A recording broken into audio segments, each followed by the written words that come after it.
I'm standing on this big elm I just cut down, and I've laid out a bunch of axes on it. During the cordwood challenge this year, I tried to use, or do most of it, almost all of it, with just one axe. I think that's in the kind of the spirit of the challenge, to get proficiency with a particular tool. But there's lots of different kinds of axes, and they're all for slightly different purposes. Some of them are very specialized, some of them are kind of general. And I thought it would be fun to make a video about some of the different kinds of axes and what they're used for. And so I'm going to do some processing of this tree. What I want to do is show, you know, some of these axes doing the jobs that they're meant to, and that they're suited for, and you know why not all axes are the same. The heads are different, the handles are different. What does that mean? All right, so the axes that I have used and I'm going to use to follow this tree in order that they're applied is this little 2 1/4 pound boy's axe Canadian pattern. That's what I used to brush around this tree before I felled it. Then I've got a felling axe and a faller's axe. A felling axe is an axe that you use to chop down a tree. This is a faller's axe, and so the difference is that this is an axe that's carried by a faller, typically using a saw. Its main job is for thumping wedges, so wedging the tree over, and this is a specialized limbing axe, so that's what I'm going to use it for. And then this is kind of a general purpose axe, but I'm going to call it, for the purposes of this video, a bucking axe. And then I also brought out 2 splitting axes, so I don't know how long it's going to take for me to get some rounds out of this that I can throw these against. But yeah, I brought out 2. I'm kind of curious to see how they compare against each other. All right, so there's the axes. I'm going to probably not get this whole tree process with axes, but I'm going to definitely do some of it with axes. And you know, I'm excited to use each one for its kind of specialized purpose, and or at least the jobs that it particularly excels at. And I think that'll be interesting. Hopefully that'll be interesting for you guys. So here's all the axes again. This time, instead of laying them out on the trunk, I stuck them in the stump, and you can see the different shapes. It gives a clue as to what they're good for. So we got the stubby little Canadian boy's axe, falling axe with those, look at those cheeks, convex cheeks, but thin but very convex. Great chopping axe. Limbing axe, which is still blowing my mind. Can't wait to try that one out. The wedge thumper, the jersey, and the 2 splitting axes. You can definitely tell they're splitting axes. They're meant to drive rounds apart. And hopefully they'll be good at that. Of course, nothing is really great at it when you're trying to split elm, but I'll do my best. First up is a light axe. This one is a Canadian pattern boy's axe. So boy's axe refers to the size. It's got a fairly light head, 2 1/4 pounds or 1 kilogram. This particular one has a 25-inch handle, which is a little shorter than a typical boy's axe, but it works great for this kind of work. And what I like to use it for is clearing brush and small trees.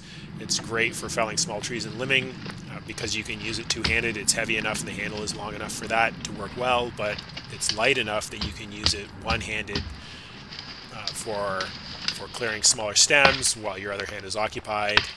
So the Canadian pattern has a fairly wide cutting edge. It's got an upswept toe and heel, and that is very useful for limbing. It's got thin cheeks, also useful for limbing and for cutting smaller timber. One of the things that makes Canadian patterns great for general purpose work is that while they have really thin cheeks, which is, as I said, great for limbing, the width also increases rapidly towards the eye, so they actually can throw chips and split a bit, at least for smaller wood.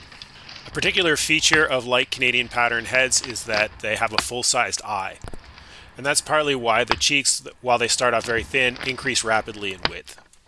And this kind of axe is also called a pulpwood axe because it was popular for cutting small trees for pulpwood in northern Canada. The particular one that I'm using is a Garant, which is a Canadian brand, although it's the head is made in China. Other manufacturers that make this pattern axe is Oxenkopf, of course, as well as Mueller, and when Walters was still operating in Canada, they made them as well. So here's an easy way that I like to mark out a log into stove lengths because I'm not that great at just eyeballing it. And this will work with any axe, but of course the point of this video is to use the best axe for the job. So in this case I think it's this one because it's light. But basically, so for me stove length is about 16 inches, and that is a trick I was taught is the distance between your elbow and the tips of your fingers. Now for me it's actually more like the first knuckles.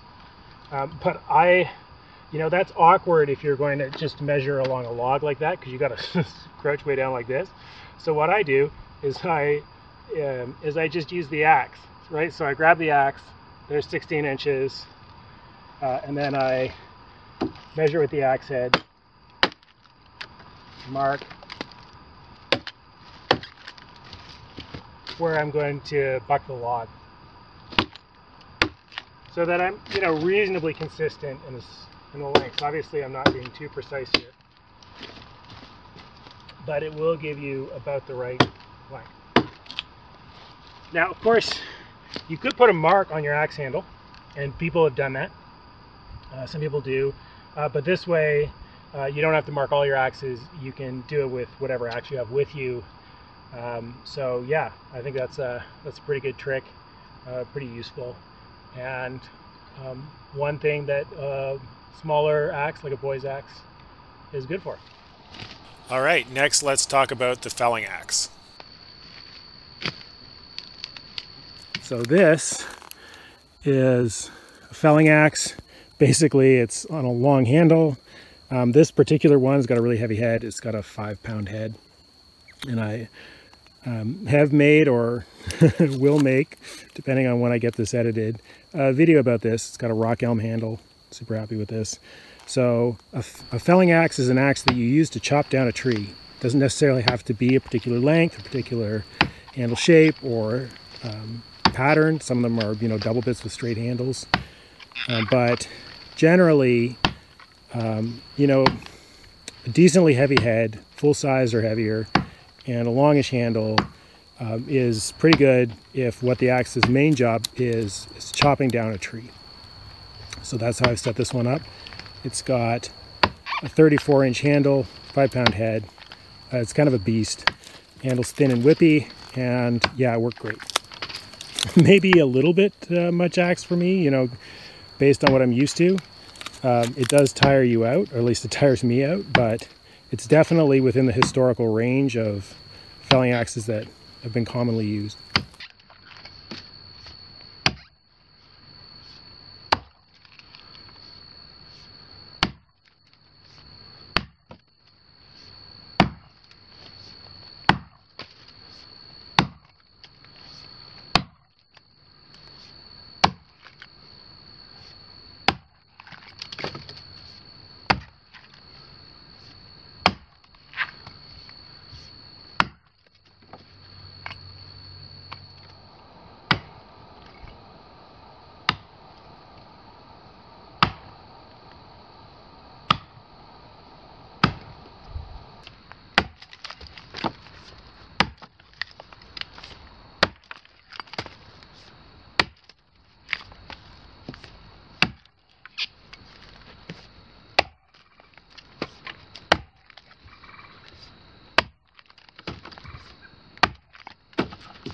Chopping down this big elm is a good example of why a long handle comes in handy for a felling axe, because when the trunk diameter is large, it helps to reach across the trunk, and especially for large trees, there's often root buttresses in the way. So in this case there's the root buttresses, and then there's stones around it, and so having a long handle makes it a lot easier to reach to chop where you need the axe to go.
So as I got further back into the notch, I started to have more trouble with the chips not popping.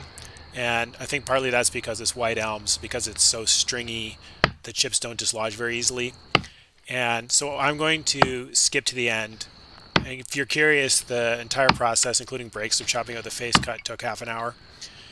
I think that what I could have done to make it a little more efficient was just to come in at a steeper angle at the top of the notch, open the notch up wider, and that would have made it easier to dislodge the chips as I got towards the back of the notch.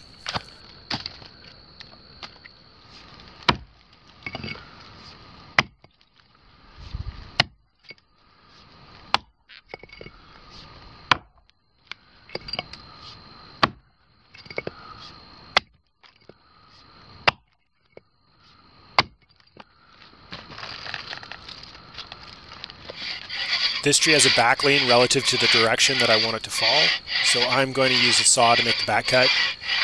That way I can wedge it over. And the saw that I'm using is my 42-inch bow saw, which is awesome.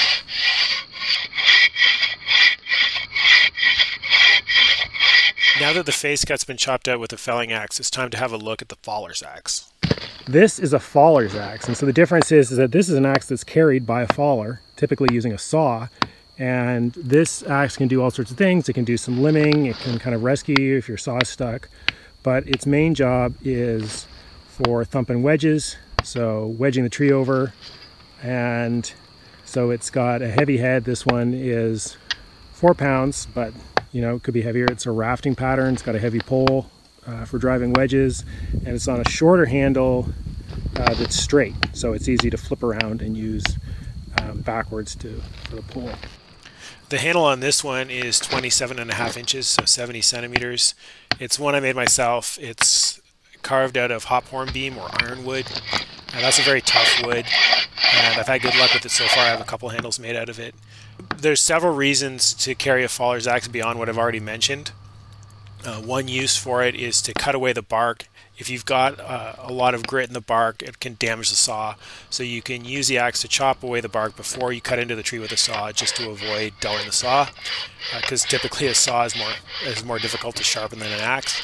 And another use for it can be to sound the tree. So you thump the trunk, and that can warn you if the tree you're about to cut into is hollow and therefore dangerous.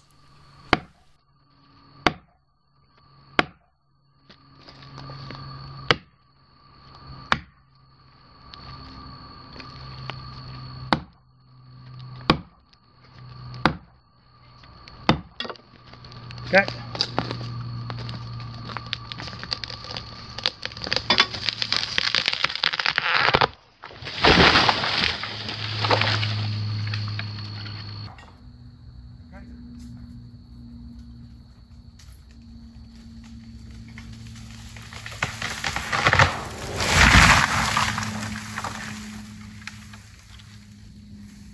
It's pretty big. I just measured it bark to bark.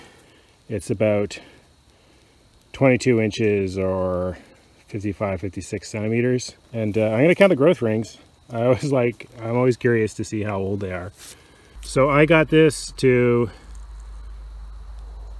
58 or maybe 60, 59, somewhere in there. You know, because there's some that are hard to tell, so I had to guess a couple times. You know, it's really too bad about the Dutch elm. Imagine how old this one could have gotten. Now that the tree is down, it's time to do some limbing with the limbing axe. This axe, I haven't used this one yet. I got this head from Kevin Kevich, and I was super happy he sent it to me. I just said I was admiring it, and in the comments of his YouTube video and talking about it, and he said, well, you've got an extra one. He sent one to me, so that's pretty nice. This is a Prandy. It is a very interesting, this is a European style, one of the European styles. It's got a German eye, it's got a super thin bit, and this is a specialized limbing axe, so that's what I'm going to use it for. Also pretty happy with my wedge job there.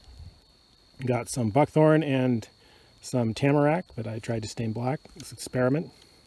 I tried to ebonize it is what I tried to do. And yeah, it's just hard to get it to soak all the way through, but I'll experiment with that some more. Anyway, it's on a ash handle, green ash handle that I made.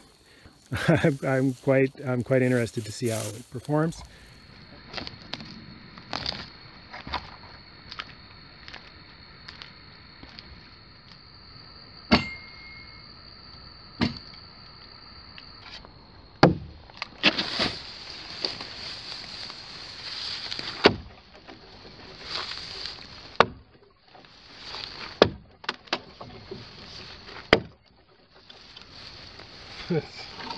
It's pretty impressive.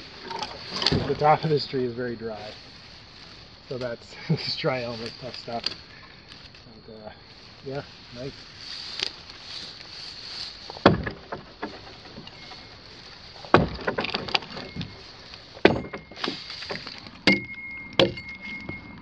What makes a good limbing axe is a wide cutting edge and a thin bit that is optimized for cutting deeply rather than throwing chips. This one is extremely thin, as you can see. In the cheeks, it has a very wide 5.5 inch or 14 centimeter cutting edge. The head has some heft to it too. It's 1,600 grams or just over 3.5 pounds. This is the same head as the Prandy Professional, but with a bit less finishing. The handle I made for it is a bit shorter than the Prandy Professional comes with. The one I made is 29 inches or 73 centimeters. And the reason is that I think a good limbing axe doesn't have a long handle, because long handles are awkward when you're trying to swing. You know, you're in a tangle of branches, you're trying to swing, or making cuts at odd angles. A short handle is just safer and less awkward to use in that situation.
So one of the things that's nice about using the Prandy and a specialized limbing axe is that because it's so slicey, you can actually cut up the branches into stove lengths before you even cut them off, you know, if it's safe.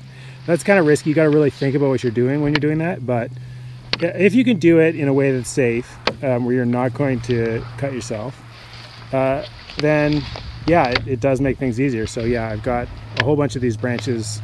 Not only are off the tree, but they're stove length. So that's going to make that makes life easier to have an axe that's really good for its job. For processing the larger limbs, they are decent sized logs themselves, so I'm going to use an axe that's good for bucking. In this case, it's the Jersey on a rock elm handle, and I'm going to talk a little bit about what makes it good for this particular job.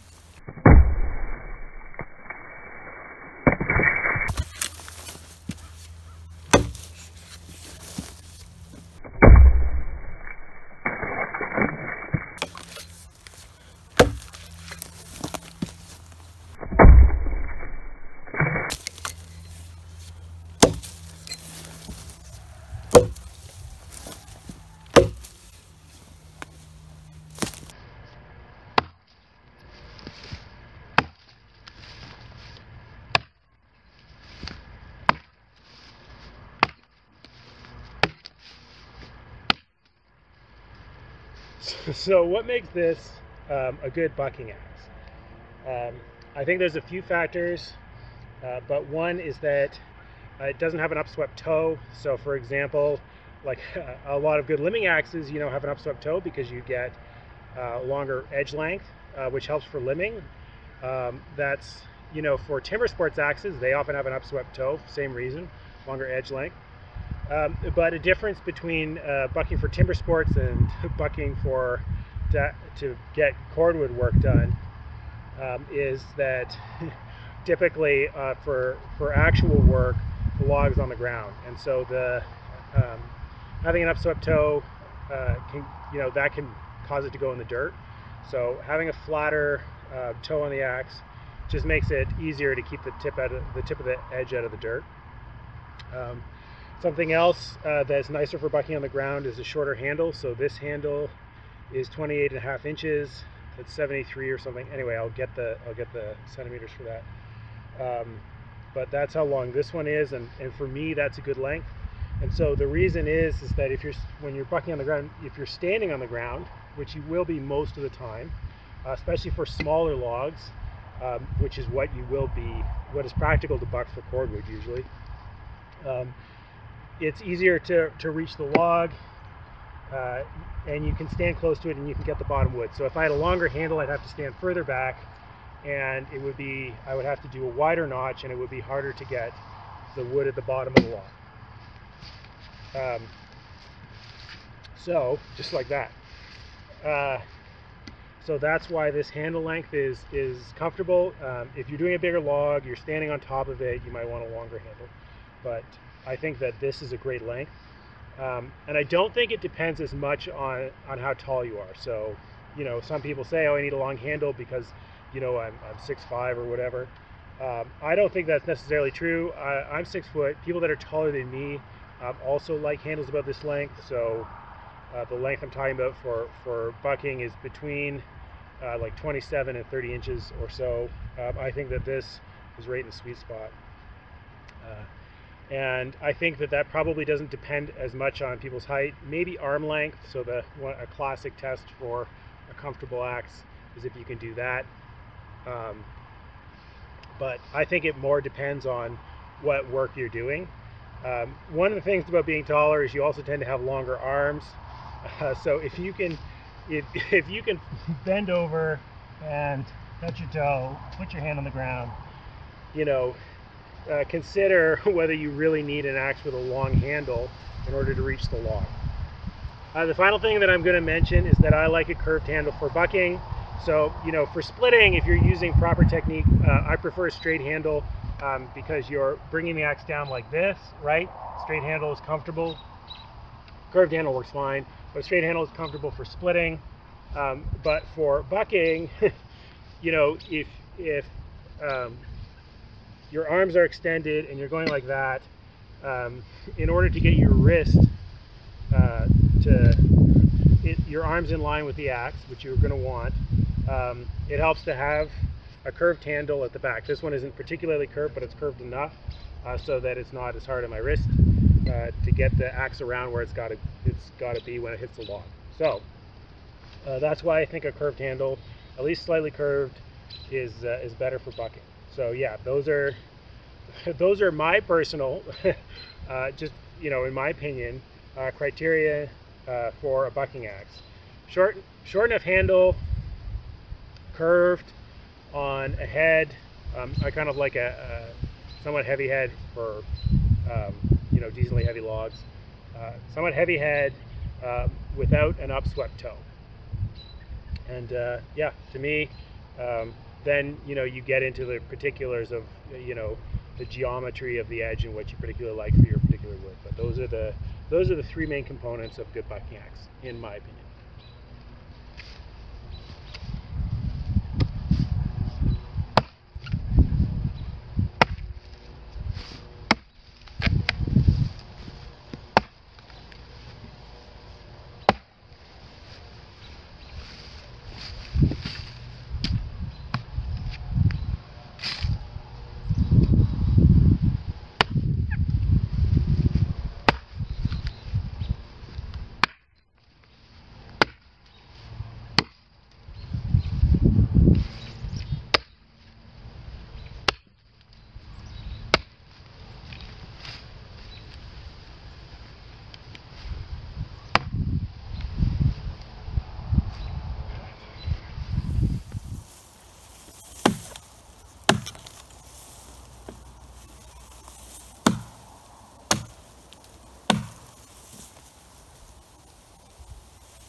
we're trying out the crosscut saw. Neither of us have ever used it before. We did 3 cuts. This is the 3rd and final one, just to see what it was like. This big saw belonged to my sawing partner's grandfather when he used to work in the forestry industry here in Ontario, and this is the condition that he left it in. So it cuts pretty well. It probably could use a sharpen, but I'm not going to mess around with it until I figure out what I'm doing.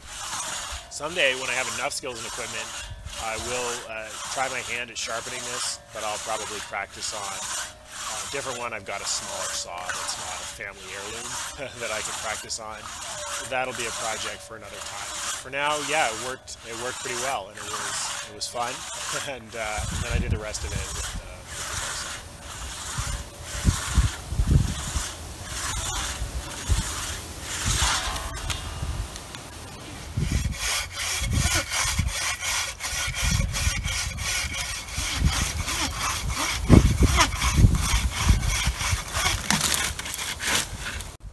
All right, top of the tree is all cut up into rounds, just the main trunk is left, and I've got some splitting axes out, so let's have a look at those.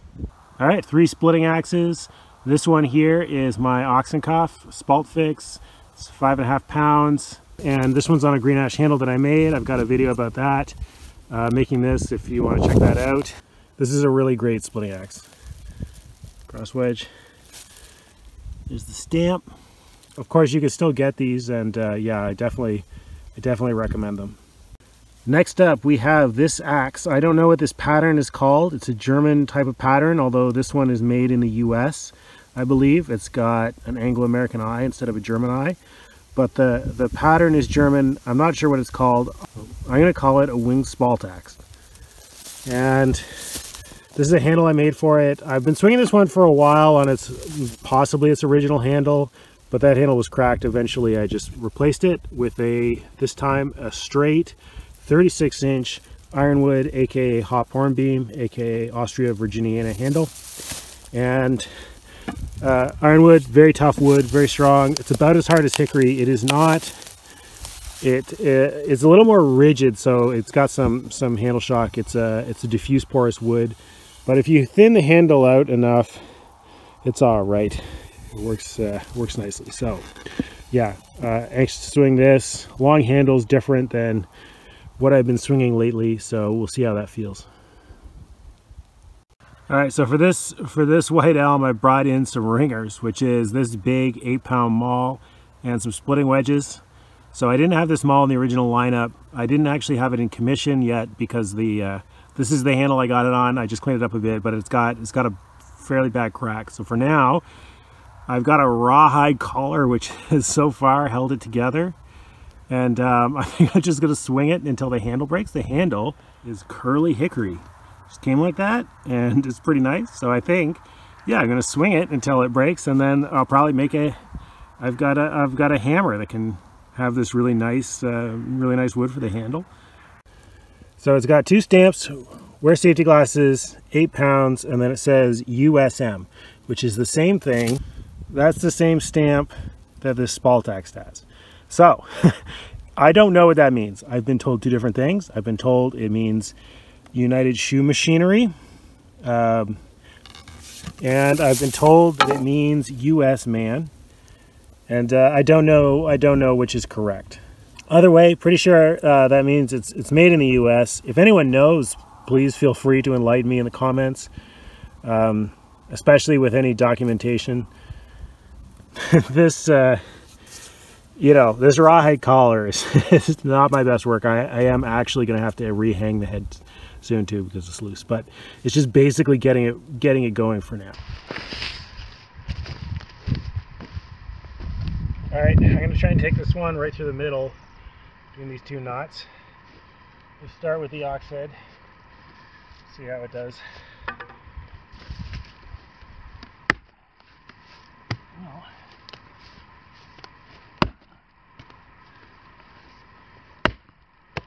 it's doing all right.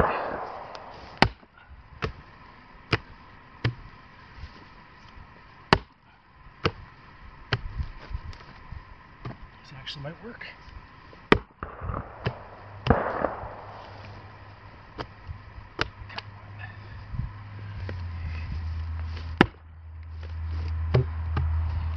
hear that? That is the sound of success.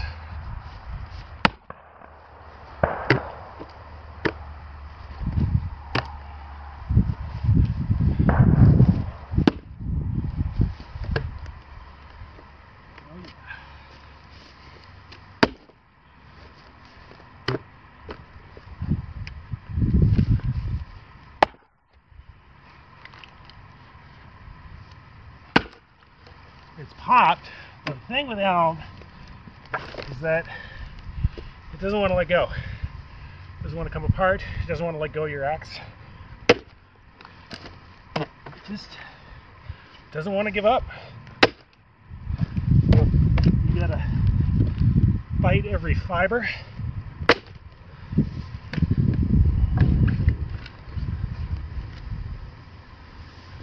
Until it's all the way through. Never split straight.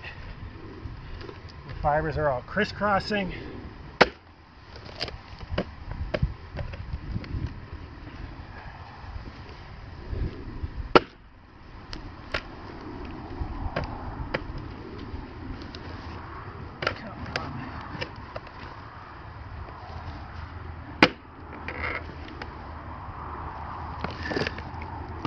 Let's try another angle of attack here.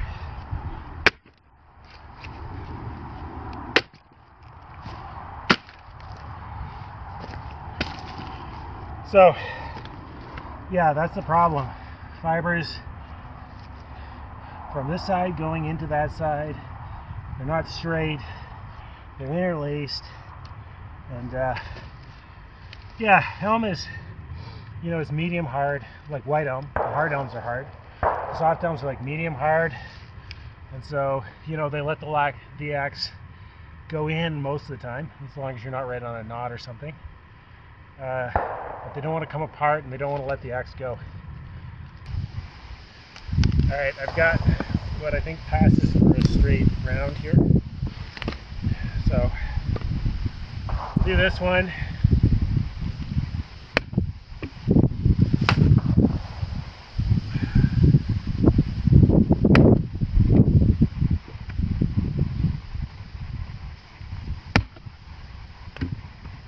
Not perfectly straight.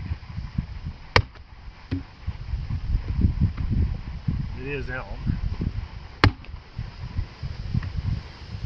So as long as it comes apart, I consider myself coming out ahead.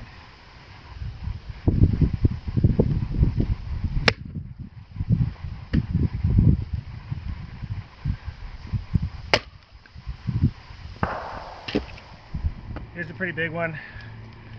I'm going to take it right down the middle, and then I'm going to try and get corners off this big knot. See how that goes.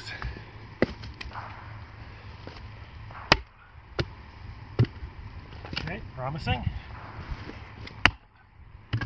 Very promising.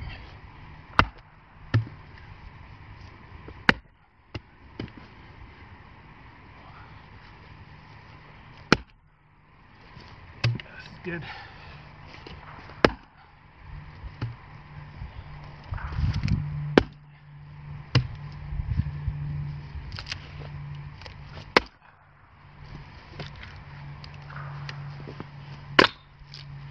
Oh no.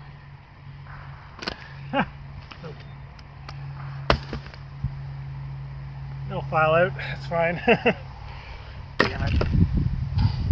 Alright. Let's set this aside. Let's try this one.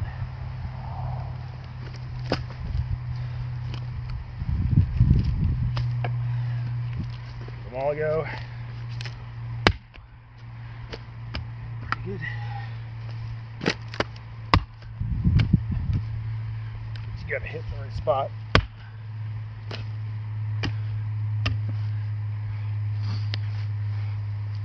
Finding the maul actually the stickier of the three in this wood. Maybe it's just because it goes deeper.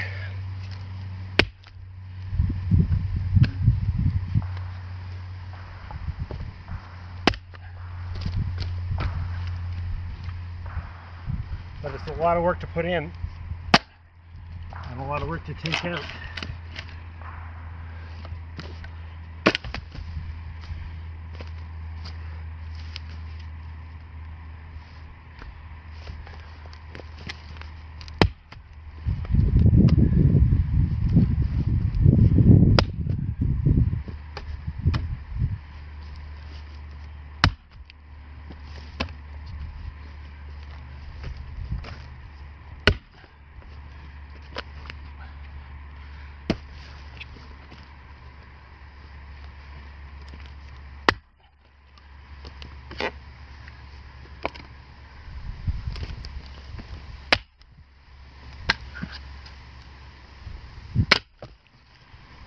Alright, I'm going to just try and run through this one with the maul. Sound good?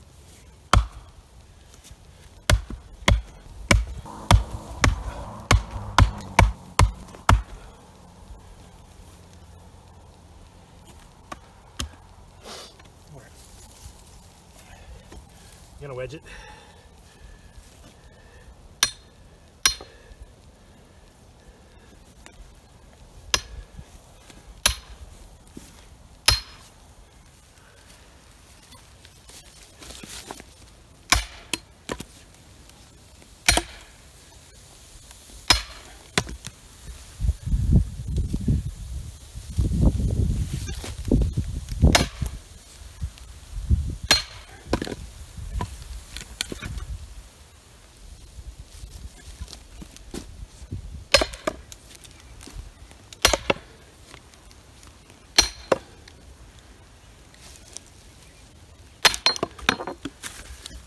Okay.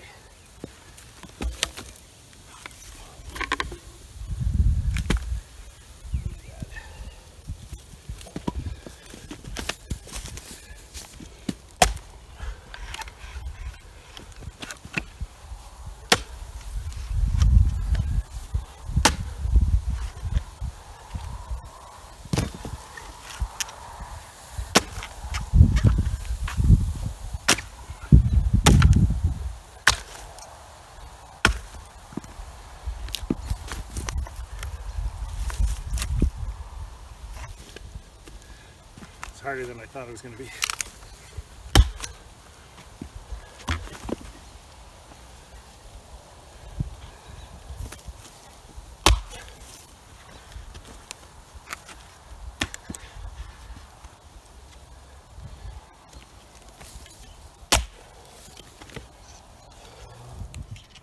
I'm using another specialized tool.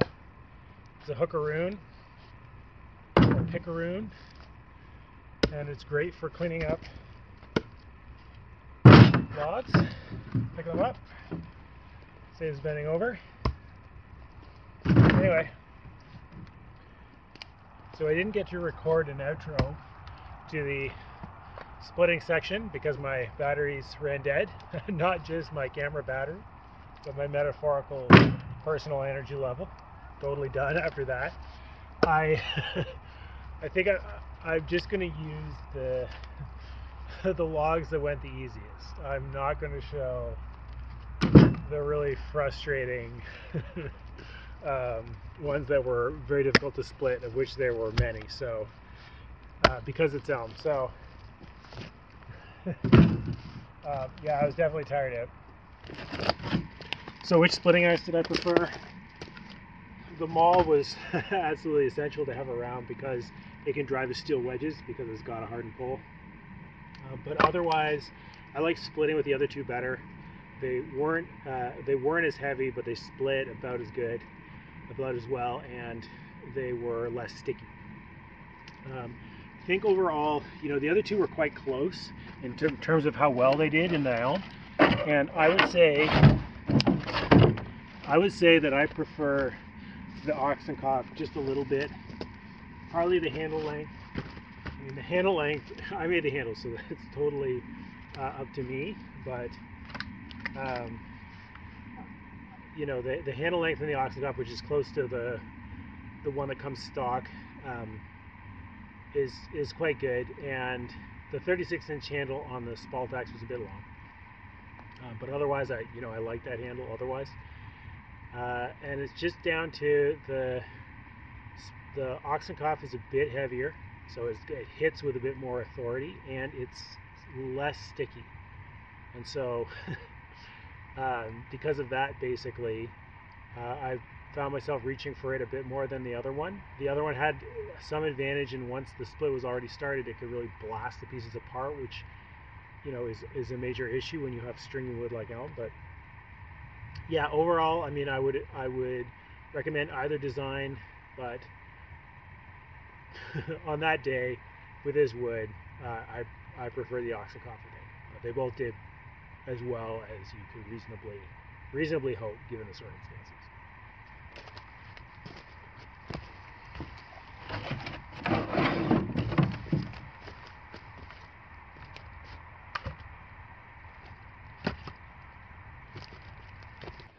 Wood's all stacked up. I have one face cord there of strictly axe cut wood. I'm going to add to my cordwood challenge pile. And then I've got a bunch of the split rounds here. Some of them I kept whole to prop up the log to make it easier to saw later, just to distribute the weight.